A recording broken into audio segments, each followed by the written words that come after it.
Chapter 10. The 3 Baudelaire orphans and the 2 quagmire triplets sat in the orphan shack, which had never looked less unpleasant than it did now.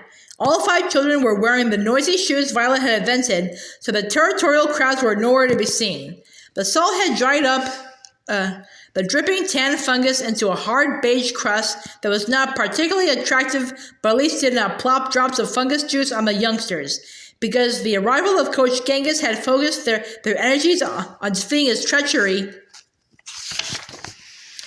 The 5 orphans hadn't done anything about the green walls with the pink hearts on them, but otherwise the orphan shack had become quite a bit less mountainous and quite a bit more molehilly since the Baudelaires' arrival. It still had a long way to go to be attractive and comfortable living quarters, but for thinking of a plan, it would do in a pinch. And the Baudelaire children were certainly in a pinch. If Violet, Klaus, and Sunny spent one more exhausting night running laps, they would have flunked their comprehensive exams and secretarial assignments, and then Coach Genghis would whisk them away from proofread prep, and as they thought of this, they could almost feel Genghis's bony fingers pinching the life right out of them. The quagmire triplets were so worried about their friends that they felt pinched as well, even though they were not directly in danger, or so they thought anyway.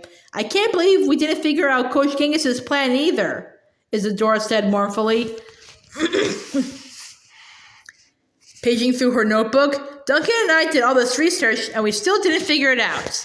Don't feel badly, Klaus said. My sisters and I have had many encounters with Olaf, and it's always difficult to figure out his scheme.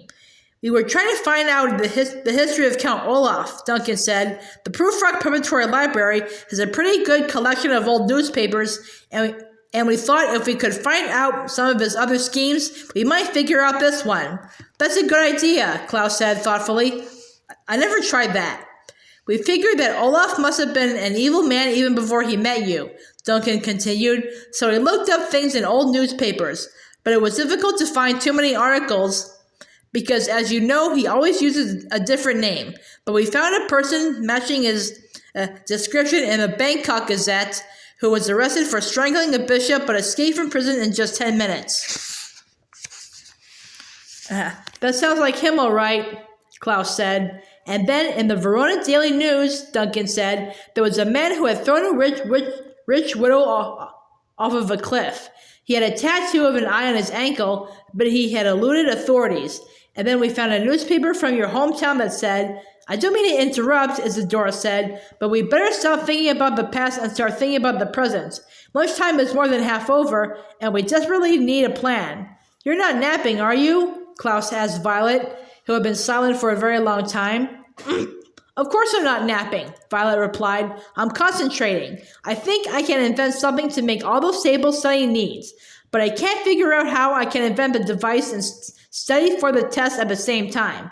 Since S.O.R.E began, I haven't taken good notes in Mr. Remora's class, so I won't be able to remember his stories.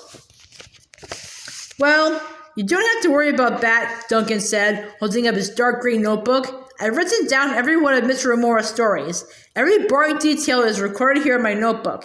And I've written down how long, wide, and deep all of Mrs. Bass's objects are, Isadora said, holding up her own notebook. You can study from my notebook, Klaus, and Violet can study from Duncan's. Thank you, Klaus said, but you're forgetting something. We're supposed to be running laps this evening. We don't have time to read anybody's notebook. Tarkor, Sunny said, which meant, you're right, of course. S.O.R.E always lasts until dawn, and the tests are first thing in the morning. If only we had one of the world's great inventors to help us, Violet said. I wonder what Nikola Tesla would do. Or one of the world's greatest journalists, Duncan said.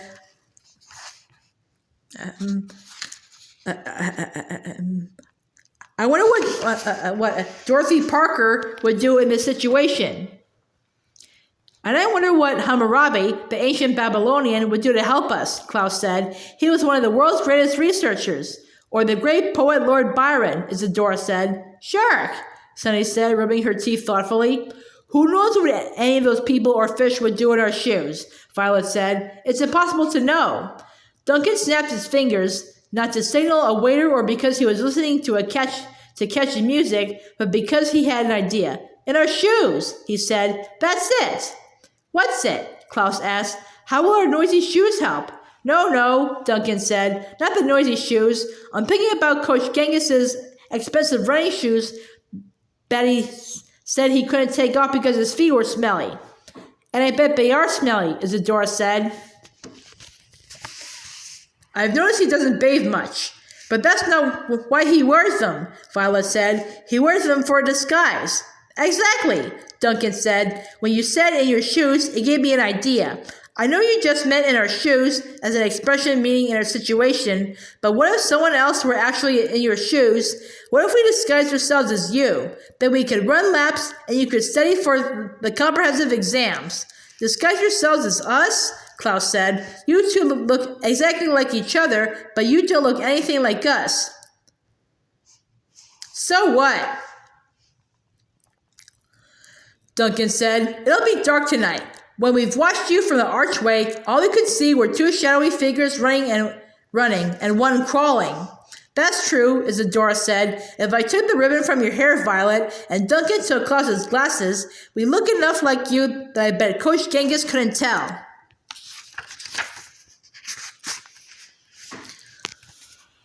And we could switch shoes, so your running on the grass would sound exactly the same, Duncan said. But what about Sunny? Violet asked. There's no way two people could disguise themselves as three people. The Quagmire triplets' faces fell. If only Quigley were here, Duncan said. I just know he'd be willing to dress up as a baby if it meant helping you. What about a bag of flour? Isadora asked. Sunny's only about as big as a bag of flour. Nothing personal, Sunny. De nada, Sunny said, shrugging. We could snitch a bag from the cafeteria, Isadora said, and drag it alongside us as we ran. From a distance, it would probably look enough like Sunny to avoid suspicion. Being in each other's shoes seems like an extremely risky plan, Violet said. If it fails, not only are we in trouble, but you are as well. And who knows what Coach Genghis will do to you? This, as it turns out, was a question that would haunt the Baudelaires for quite some time, but the Quagmires gave it barely a thought. Don't worry about that, Duncan said. The important thing is to keep you out of his clutches. It may be a risky plan, but being in each other's shoes is the only thing we've been able to think of. And we don't have any time to waste thinking of anything else, Isadora added. We better hurry if we want to snitch the bag of flour and not be late for class. And we'll need a string or something, so we can drag it along and make it look like Sunny crawling, Duncan said. And I'll need to snitch some things too, Violet said, for my staple-making invention. Knit up, Sunny said, which meant something along the lines of, then let's get moving. The five children walked out of the orphan shack, taking off their noisy shoes and putting on their regular shoes so they wouldn't make a lot of noise as they walked nervously across the lawn to the cafeteria. They were nervous because they were not supposed to be sneaking into the cafeteria or snitching things, and they were nervous because their plan was indeed a risky one. It is not a pleasant feeling, nervousness, and I would not wish for small children to be any more nervous than the Baudelaires and the Quagmires were as they walked toward the cafeteria in their regular shoes. But I must say that the children weren't nervous enough. They didn't need to be more nervous about sneaking into the cafeteria, even though it was against the rules, or snitching things, even though they didn't get caught. But they should have been more nervous about their plan and about what would happen that evening when the sun set on the brown lawn and the luminous circle began to glow. They should have been nervous now, in their regular shoes, about what would happen when they were in each other's.